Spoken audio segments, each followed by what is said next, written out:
Okay, everyone, welcome back. We're doing the weekly Alshech on the Parsha. This week we have Parshat Toldot, and we're going to be exploring some very interesting ideas and midrashim that Rav Moshe is going to take us through. And Bezrat Hashem, we should merit to delve into these deep Torahs and in the schut of the holy Rav Moshe Alshich and the tzaddikim. Let's get going. So this week we have actually very few questions, so that's good. So the pasuk starts off, Ve'ele Toldot Yitzchak ben Avraham.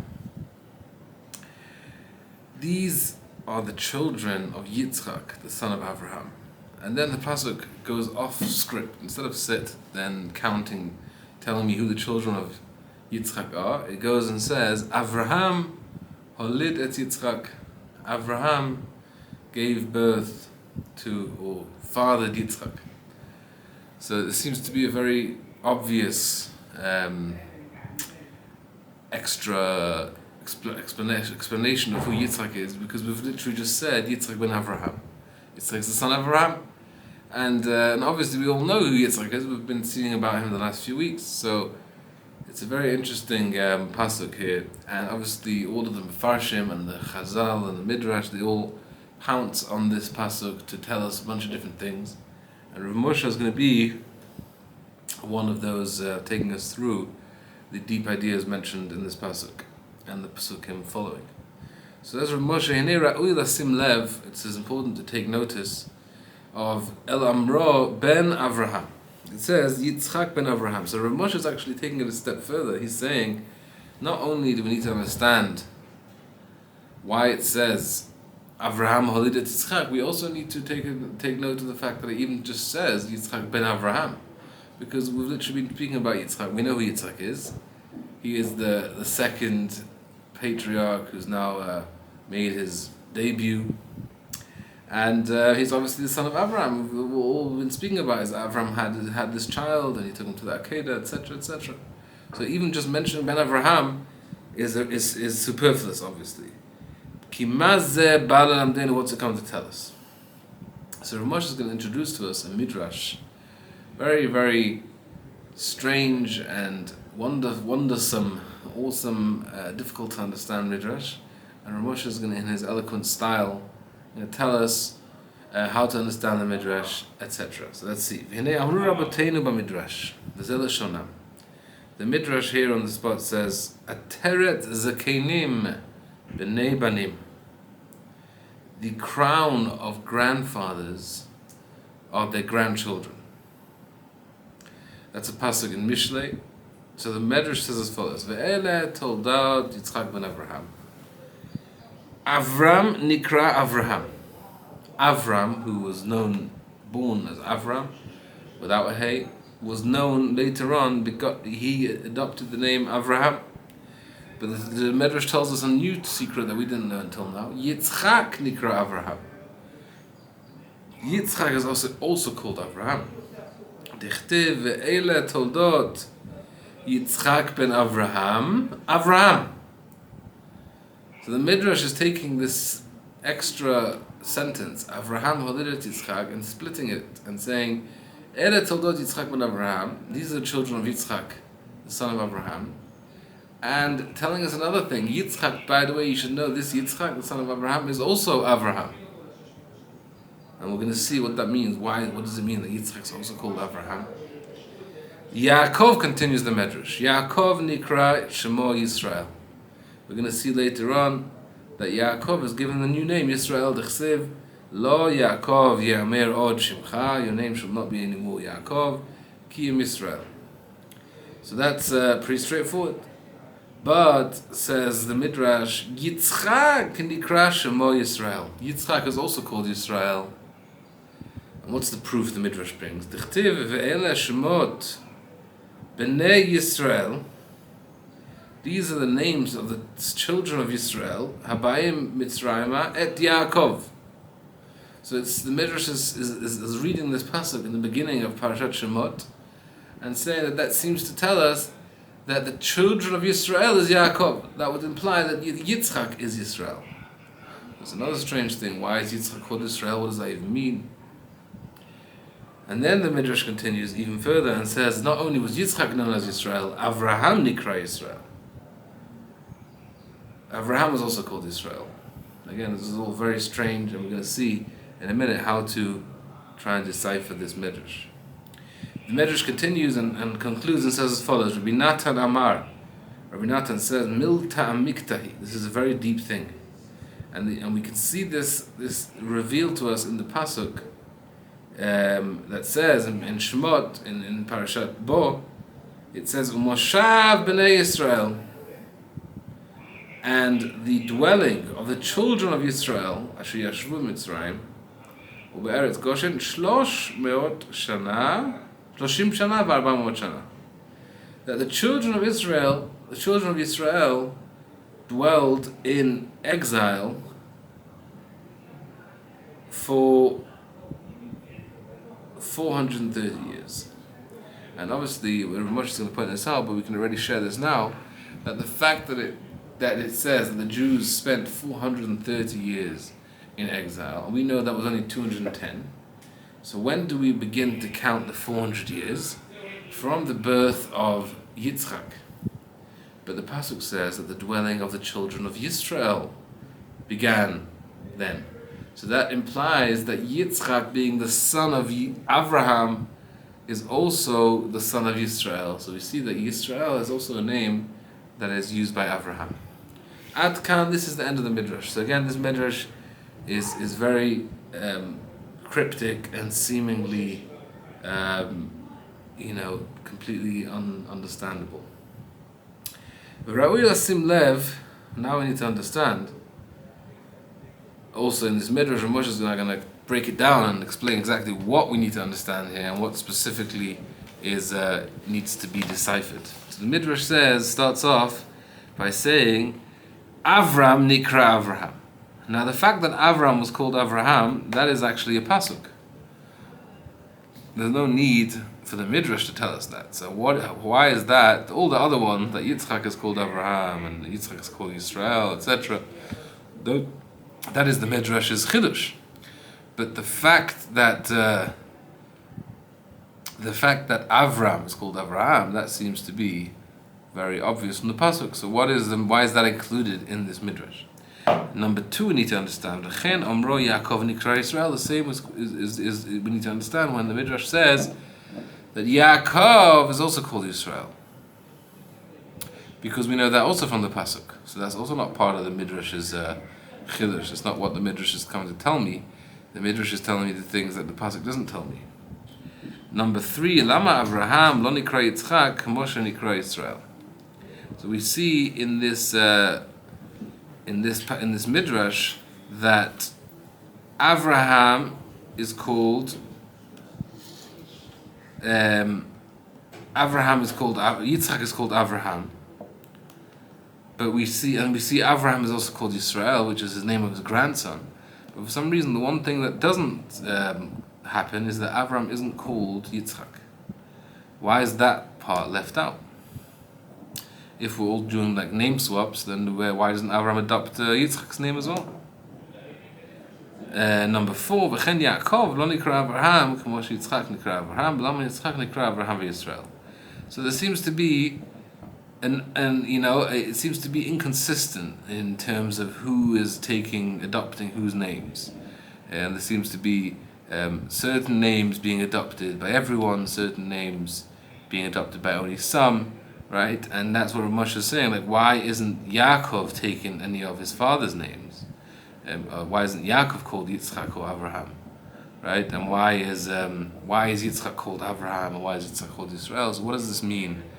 And we're going to go into the concept of what it means to be called these names, because obviously we know that if we're starting to realize the pattern here, that only the name Avraham and Yisrael are the ones being adopted by others, because the truth is that these two names were adopted by everyone that ever had this name, because Avraham was a name given to Avram at some point in his life, signifying a certain stage of his growth or of his position and his mission.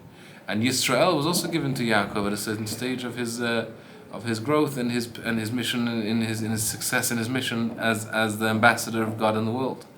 So this is already an indication which Rav Moshe will take us further in explaining how these two names are not only adopted by the original recipients, they can also be adopted by others who have similar qualities and similar missions to the names to the people they were given to in the first place.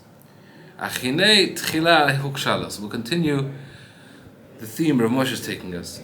Omra ben Avraham. So we now, the Midrash is actually coming to address specifically the superfluous ben Avraham, which Rav Moshe told us is already needs explaining, when the Midrash says the following. So now the Midrash starts off explaining this pasuk. Now we see this pasuk is obviously, as we said from the get-go, this pasuk is a medrash, a dream. You know, when you have such a pasuk, it's, as Rashi says sometimes, kula omer darshuni. This pasuk is shouting for a midrash interpretation, because there is no simple understanding why you would want to repeat all this information to begin with, and then repeat ben Avraham Oleh Tzfat. So there's obviously some homiletical deeper remez or drash that is begging to be explored. So the Midrash starts off and introduces a pasuk from Mishlei, as we mentioned before, that says, "Ateret zakenim b'nei banim." The crown of a grandfather is his grandchildren. Now, what does that mean? And now the question is, the pasuk finishes off. What does the pasuk finish off? V'tiferet b'nei banim avotam. The beauty of the grandchildren is their father. So now we have a grandfather wearing a crown, which is basically he's wearing his grandchildren as his crown, whatever that means. He's having some kind of level of kingdom, which a crown signifies, through his grandchildren, and there's a beauty that these grandchildren have with their father. So we're going to see now what Rav Moshe is going to ask about this pasuk, and how the Midrash is now going to address this pasuk in Mishlei and the pasuk we have in front of us, and bring it all together in this beautiful secret of the names of the forefathers. So the Midrash says, first of all, we need to understand ki lo lama lo amar banim ki im b'nei banim. It says that the crown of the grandfather is the grandchildren. Why are we saying that only the grandchildren are considered a crown for the grandfathers? What about the children? Number two, od lama lo amar v'tiferet b'nei banim avotam me'en rosh hakatuv. So we're asking is, why does it say at the end of the pasuk? It doesn't say. It says, the pasuk says that the beauty of the children is their father. It doesn't say the beauty of the grandchildren. So if we're talking about the grandchildren, why are we suddenly moving to children? So there seems to be an inconsistency from the beginning of the pasuk to the end. Number three, va'od shenichnas ba'ateret v'yatza b'tiferet. We start off talking about the crown of the grandchildren, of the grandfather being the grandchildren, and then we conclude talking about the beauty. So what is this difference between tiferet, which is beauty, and a teret, which is the crown? So there seems to be a specific concept of the grandchildren being connected to the crown and the children being connected to the beauty. So all of this seems very mystical and hidden, and now we're going to have the zchut of Rav Moshe unpacking the deeper secrets of this midrash. So the midrash is now telling us, what does the name Avraham mean? The name Avraham means, as we hinted to before, the completion of Avram's mission. When Avram reached a certain level of completion of his mission, being the leader, the voice of godliness, the voice of monotheism in the world, is when he got upgraded to the new name Avraham. Shayat Chilo Avram. And as the rabbis say in Brachot, page 13a, Rosh Livnei Bnei Dato. Originally, Avram was only a leader for Aram. Av la Aram, which was the place he grew up in, the place his birthplace was Aram. So, which means he was a local celebrity. He only had an impact on the people around him.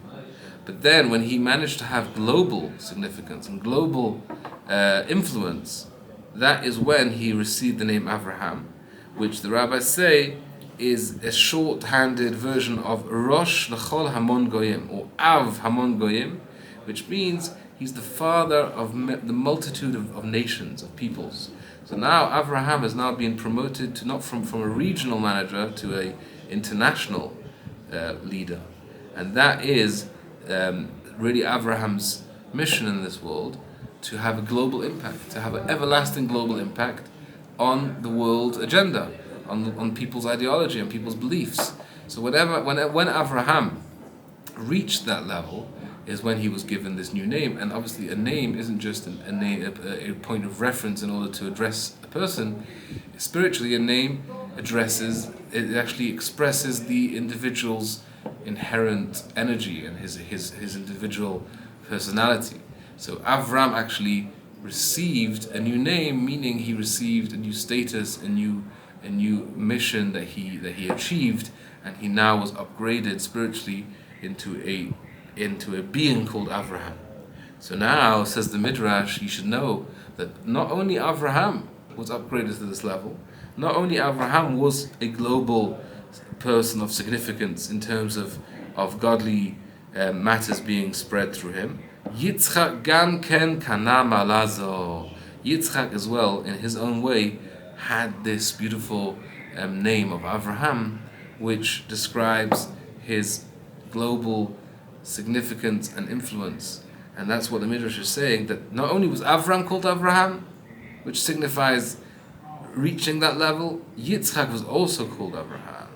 Zehu ben Avraham.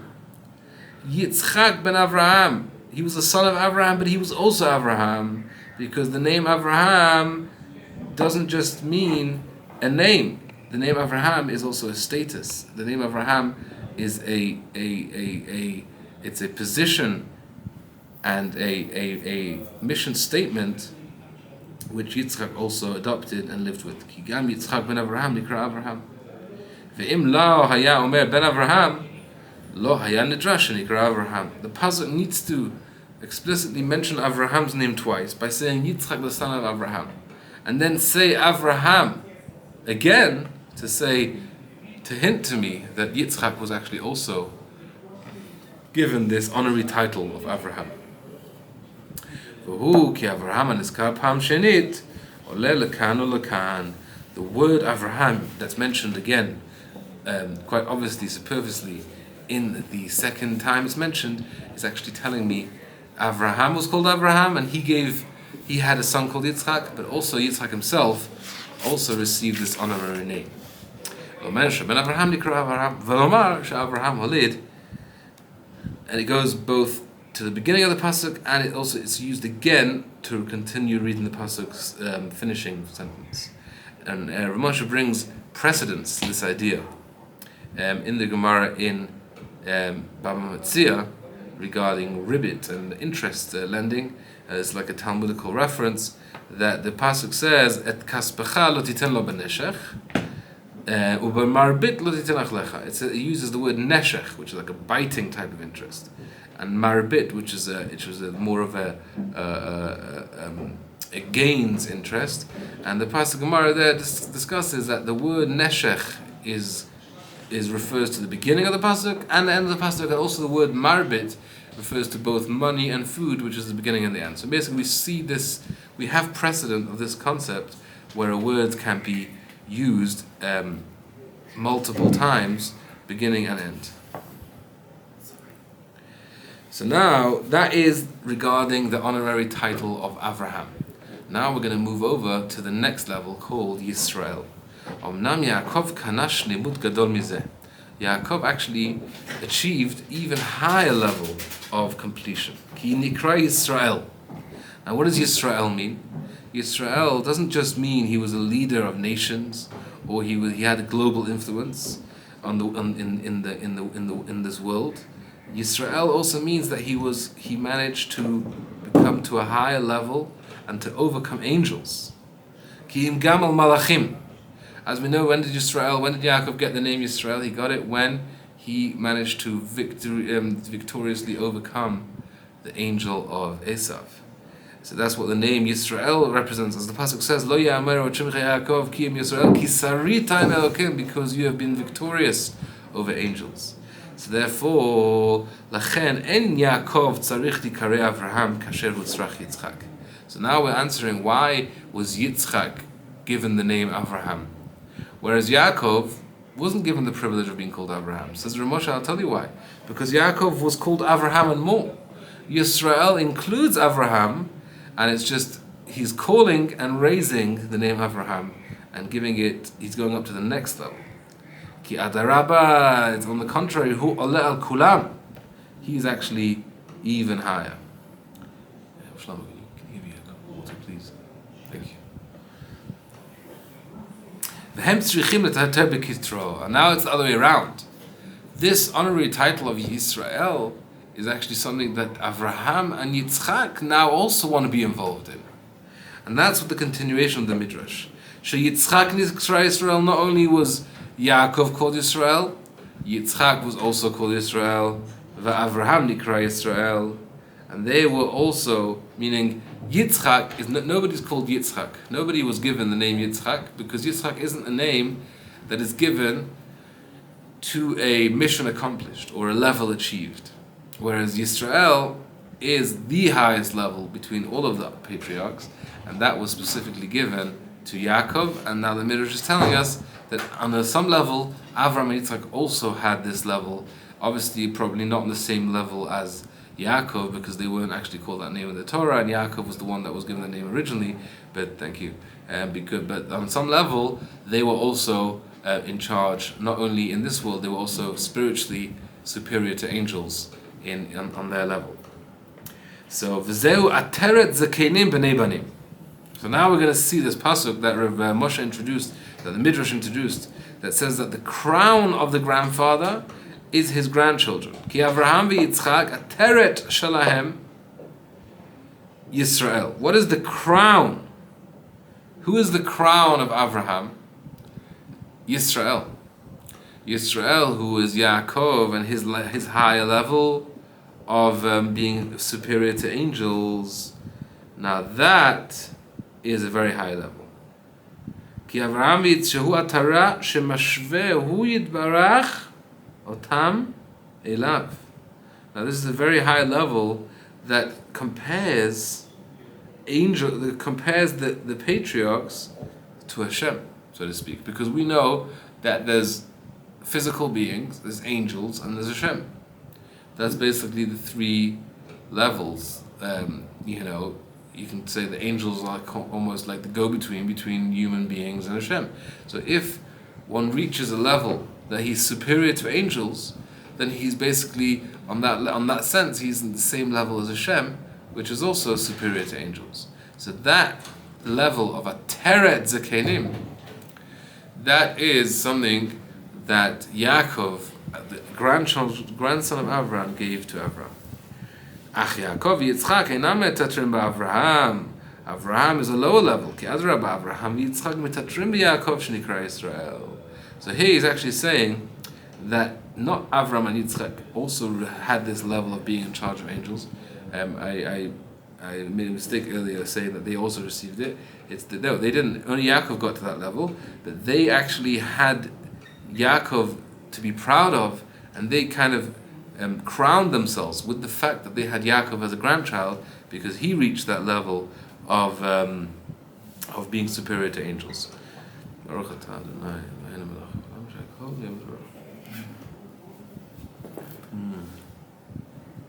Ki yikareh Yitzchak Avraham shu av l'amon bnei adam tiferet bilvad yikareh. Being given the title of a global leader, that is tiferet. It's beautiful, but it's not a crown. A crown, which means that you're like really top of everything, top of the food chain, that is the concept of being on top of angels. And that's why the Midrash says the crown is the grandchild, but the beauty is the father. So the Avraham, which is the title of being a leader in this world, is Tiferet, is a beautiful thing.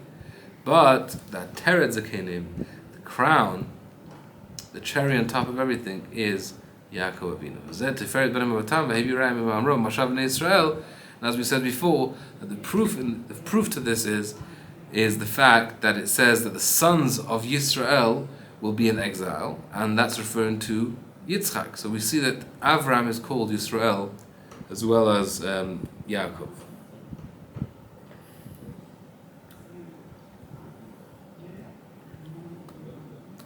Okay, so now we're going to continue after we ask a few more questions to discuss the whole depth of what is going on here with Yitzchak and Yaakov and Esav and this whole puzzling and slightly mystical part in our history that seems to be so hard to understand what went on here. Who were these brothers? Who were the fathers? Who were the grandfathers? And Rav Moshe is going to unpack this for us and give us a very beautiful thread through the whole thing. But before we get to that, Rav Moshe is going to introduce a few more points in the beginning pasuk. Actually, what I just mentioned is actually later on. But first, we're going to talk about the first initial pasuk and with a few questions and explain some nice ideas. So he says as follows: Od kasher amra Avraham holidet Yitzchak shum yutar. This is what we started with, and we said that the pasuk is a very obvious superfluous ending. This is not only an Alshich question. This is the question that all the commentators across the board ask. Why would I need to say? I say Yitzchak ben Avraham, and then I say Avraham had a son Yitzchak. I just said he's the son of Avraham. So now Rav Moshe is going to say what the Chazal, what the Midrash that Rashi brings, explain to what the pasuk is telling us. Now, the previous Midrash also addressed this question, but en maspik lahalot aruchat yitura. This is too much of a superfluous sentence, which makes no logical sense for the need for that. There's got to be something more that is being expressed here, communicated to us. So he brings the Midrash that Rashi brings, Shahayu letzanei hador omrim, the mockers of the nation, the leitzanim, the ones who wanted to bring down Avram's and Yitzchak's status. They said, Me'avimelech nit abra Sarah. As we know that Sarah didn't have children for many years, and then she was abducted by Avimelech. Supposedly she was raped that night, and then obviously she had a child. So everyone was saying that it must be that she couldn't have children with Avram, but she could have children with Avimelech. So what did Hashem do? Tsar klaster panav shel Yitzchak domim laAvraham. He made Yitzchak look identical or very similar to Avraham, so there'll be no question about the fact that these are father and son. V'hayu hakol omrim Avraham oledet Yitzchak. Everybody would announce Avraham is the one who fathered Yitzchak, not anyone else. So that's what the pasuk is saying, Yitzchak ben Avraham, and this was actually a slogan almost, like it must have been like a bumper sticker on people's cars. Avraham oledet Yitzchak, this is something everyone was exclaiming. So now Rav Moshe says, this is a very nice Parshat, but the question is, why does it mention it here? Already in last week's Parsha, or even two Parshat ago, was when, when Vayera Yitzchak was born. It should say it there. When it talks about the miraculous birth of Yitzchak, it should mention the fact that everybody saw the fact that he was similar to his father. It's very strange that the pasuk that is trying to make people not to take away any doubt about the truth about Yitzchak's father. Why would I wait till Yitzchak is 60 years old? So when did this clarity, when did this exclamation of the clarity of Yitzchak's lineage take place? Was it then or was it now? Why was it only now if it was now? It says Rav Moshe a very interesting thing. Amnam yiyeh ki be'et haleida lo yaminu hamon ha'am lekol letzanei hador. These late Sanim, these people that wanted to undermine the credibility of Avraham and Yitzchak, nobody would take them seriously at the stage of when Yitzchak was born. Why? Because Avraham and Sarah were well-known people, well-respected people, and nobody would take any of this mockery seriously by believing that obviously that this is true, that Sarah was indeed raped and conceived a child with Avimelech. So now what are we seeing? We're seeing suddenly that out of this person called Yitzchak, who until now we thought was Avram's son, we already see what the offspring is. We see Esav coming out of it. And we can't excuse it by saying, oh, Avram also had a son Yishmael, but there, who was the mother? The mother was a Egyptian slave woman. But now this is coming out of Rivka, who was a tzaddiket. So now, after 60 years, the old mockers come out now, and they come out of the deadwood, and they're suddenly trying to promote their old story that nobody was buying in the beginning. Those late sanim suddenly coming out of, they suddenly feel an invigorated strength to lashuv al kiyam, to repeat their old story, the article that nobody read. They just wanted to republish it. Suddenly they felt that the story would have more credibility now. Because of Esav. They're like, it can't be Avram is like as a grandfather, Rivka as a grandmother, Sarah as a grandmother. It's got to be that there's some dodgy lineage there. So suddenly when we talk about the children of Yitzchak, Toldot Yitzchak, when we talk about the children, which includes Esav, that's when this story had to be quashed, and there had to be the announcement of Avraham Olet Yitzchak. Zeu derech l'Rabbeinu. This is the deeper, the full understanding of this midrash, says Rav Moshe, and that's the a nice way to understand this Rashi and why it's mentioned here. But says Rav Moshe, v'adayin tzarich lahashiv lefi pshuto shel mikra. This is obviously not the pshat. When the pasuk says Avram gave father Yitzchak, it doesn't actually talk about the story of these late sanim, the whole back story. That's the midrash putting it in. So how do we understand this extra statement on a more pshat level? Now Rav Moshe is going to go back to the traditional questions. We have another 6 questions. Not too bad. So the pasuk continues. Yitzchak was 40 years old when he married Sarah, when he married Rivka. When did Yitzchak marry Rivka? The end of last week's Parsha, the whole story of Eliezer. He found the girl, he brought her home, and Yitzchak brought her into his mother's tent, and he loved her. So it should mention his age. Why suddenly now, when we mention the children being born, or the fact that he didn't have children in the whole story, why is suddenly we're talking about the age that he was at the time of his wedding? Why we wait 20 years later to talk about the age that he was 20 years ago? Quite an obvious question. Number 4. Why does it interest me to know the age of Yitzchak at the time of his marriage? How does that affect the story in any way? Number 5. The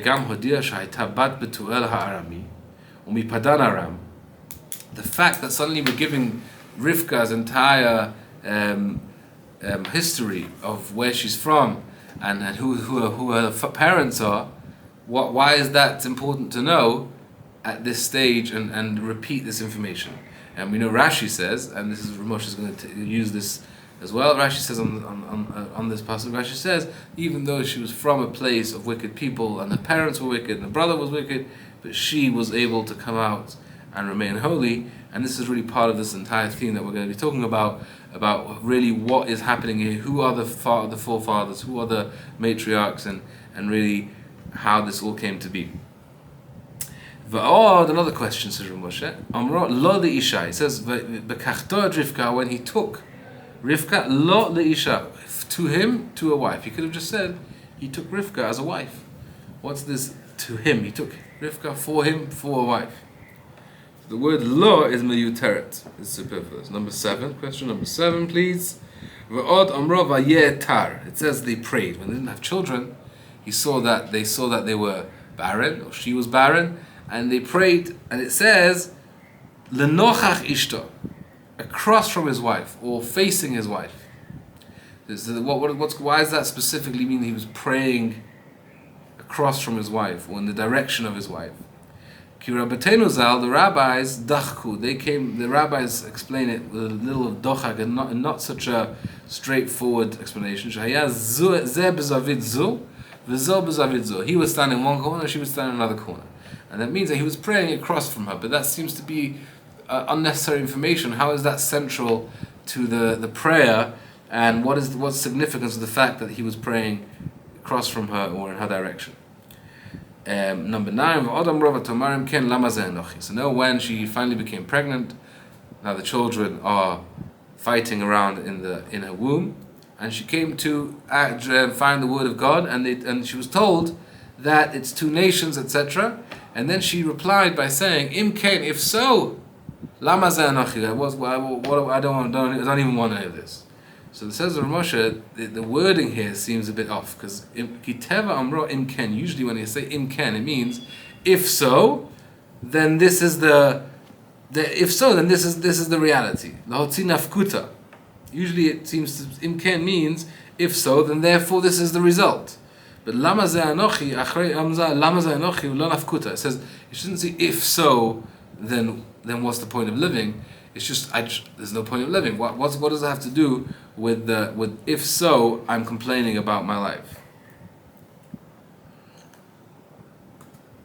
Again, so it seems to imply that there was something new that she was told in this message she got from God through the prophet that gave her this extra feeling of hopelessness that she was feeling from this whole situation. Okay. Omnam hinei leval yitchametz lev levav enosh be'emet. So what he's saying here is as follows. You shouldn't think what's going on here. Why did Yitzchak actually have a son called Esav? Yitzchak is the holiest Jew. He's the first Jew being born after a father that had a Brit Milah, and born to Avram Avinu, the biggest tzaddik in ever, and Sarah. So how come Yitzchak has a son called Esav? How does that happen? And not only is Esav who Edom. Esav is the forefather of our biggest nemesis, Edom.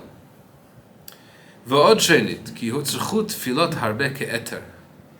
The fact that the Yitzchak, in order to have children, had to pray very strenuously, very strongly, like an eter. It says the Gemara in Sukkah says, the Gemara in Yevamot, that they had to pray like with a pitchfork, like you go into the granary, and you pick up the grain and pick it up and throw it around. So the prayer had to be in such a strong way that it had to really turn over the entire heavens and entire systems in Shamayim to give them children. So why was it such a big deal for them to have children that such intense prayer was necessary? Obviously, we would think that in order for someone to have such a punishment of not being able to have children, they must have sinned in some way. What was Yitzchak's? What did he sin with? What went wrong here that they had to pray so much to have children? Al-Ken, so now the Torah wants to tell us a reason why it took so long to have children. Al-Ken, kivna Toratenu HaKdosha laskir ata yichusa. So now the pasuk is actually going to tell us a little bit where Rivka comes from. Ashehi bat Betuel ha'arami. She's the son of Betuel from Aram, idol worshippers. Achot Lavan Arami, she's the brother of Lavan of Aram. Kiliota bat Betuel lo hayta zocha letaber libanot Yitzchak. Because she was an outsider, she wasn't a son of Avram, she was the son of a wicked man.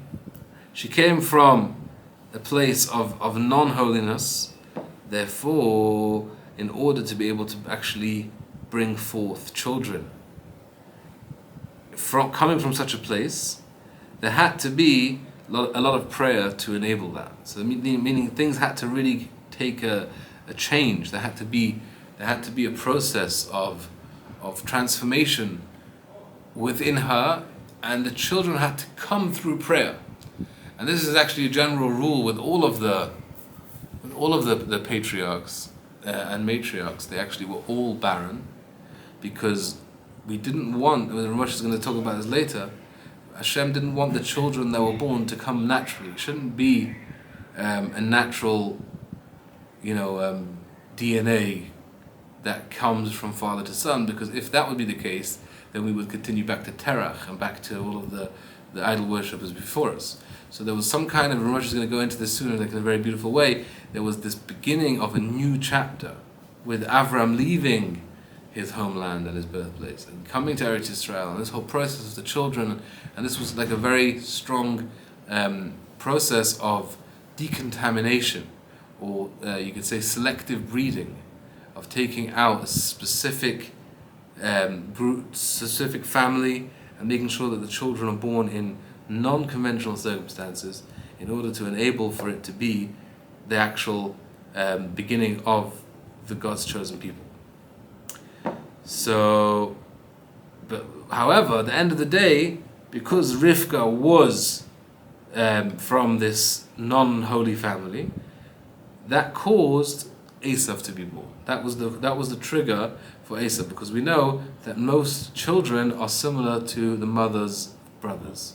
So the mother's brothers is Lavan in this case, and that's the Esav the factor here. Before the pasuk is going to go into the whole story of Esav being born and the fact that it took so long for them to have children, the first thing is the pasuk talks about who are the grandparents here. Where does this couple come from? So Bal Yomar Gam Yitzchak Karov L'Shnei Elelo.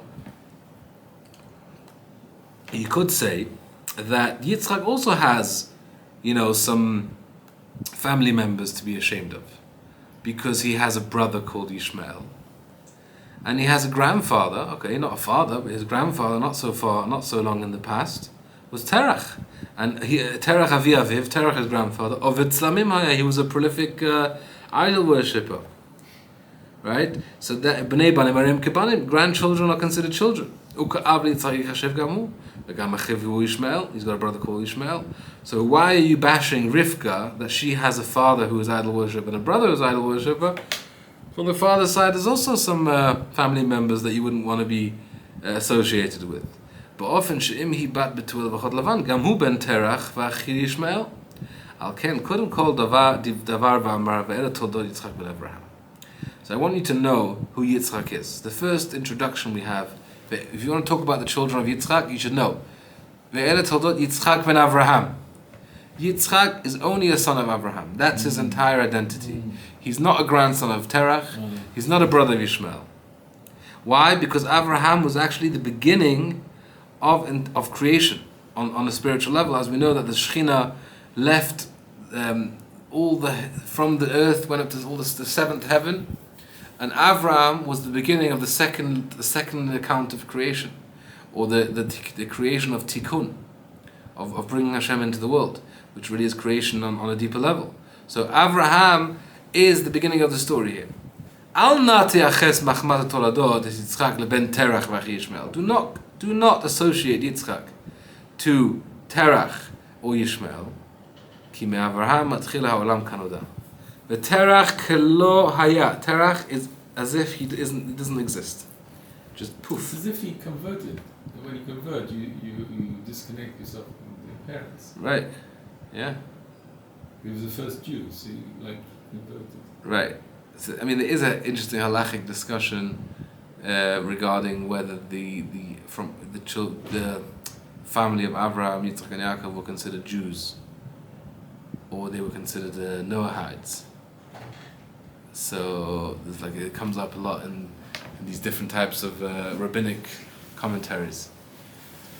So yeah, he was definitely converted in terms that he left his family and he adopted belief in God. And even Hashem told me when he said Lech Lecha, right, leave your father. Right, disassociate, cut it off. Yeah, so it's a very powerful thing that Avraham actually began a new lineage. And in fact, in the Parsha of Lech Lecha, there's a whole section there where the Alshich says, don't think that you have to worry about kivud avim, because I'm releasing you that. I'm Interesting. going to make you a goy gadol. You need to I'm releasing you to kivud avim. Right. Yeah. So it seems to be a cut off from this tradition. So and as Rav Moshe says, it's like the mashal, the midrash says, it's like when a person drops a diamond in the soil or in the sand on the beach, he'll bring a sieve and sift through all the sand and all the debris to get to this diamond, and then when you get to the diamond, everything else is irrelevant. So even though Avraham was physically and genetically a son of Terach, but in the Torah's eyes and in the terms of spiritual lineage, the DNA is cut off and it's a whole new story, because spiritually Avraham was the beginning of the world. V'gam lo la'achi Yishmael, because Yishmael, even though he was a half brother of Yitzchak, and Avraham actually fathered him as genetically, but that's not spiritually true either. As the pasuk says, "Ki beYitzchaki karei lechazara," your true seed is Yitzchak. Yishmael is not considered your son. So this is again, we see this idea that those who were not spiritually on this family plan weren't considered family. V'zeu Avraham oledet Yitzchak, kelomar v'lo Yishmael. Avraham only had one son, Yitzchak. V'imken efo gam inyan Toldot ki mishpachat ha'em. So what we're saying is the first pasuk is introducing Yitzchak as a pure breed, as a non-contaminated specimen, not from his brother, not from his father. It's pure. Yitzchak is the son of only Avraham, and Avraham only has one son, Yitzchak. Everything else doesn't exist. So now, if you want to understand why it took so long to have children and why they had a son called Esav, focus on the next pasuk, which is Rivka's lineage. Now the question begins, so if Yitzchak is so holy and pure, why does he marry someone from such a tainted lineage? Why doesn't he marry someone from a family of saints? The one reason, there's two reasons, says Rav Moshe, why one would marry a non-suitable partner in life that isn't spiritually on the same path as him, or spiritually from the same place as him. What would be that? It could be either because he's young and stupid, nar varach, he's immature, and he doesn't think logically and long term. He's like, okay, who cares what a family is like? I don't care about a family, I'm just in love with her. That's what young men would do. To look at the beauty of the girl, not to focus on her family dynamics that might cause future problems in the family that they're going to build, because he's just head over heels and he can't think about it. That's one reason. In his locale, in his area, there's nobody else. He married the best he could find. So that Vayhi alav torach, and it was too much for him. Levakesh merchakei aretz. He wasn't able or wasn't willing. One wouldn't be willing to travel far away to find a suitable partner. They would just marry whatever is available locally. So that might be two reasons to marry a non-suitable partner, due to family, because the family is unsuitable. Al-Ken Amar, you should know that none of these two reasons are applicable here with Yitzchak.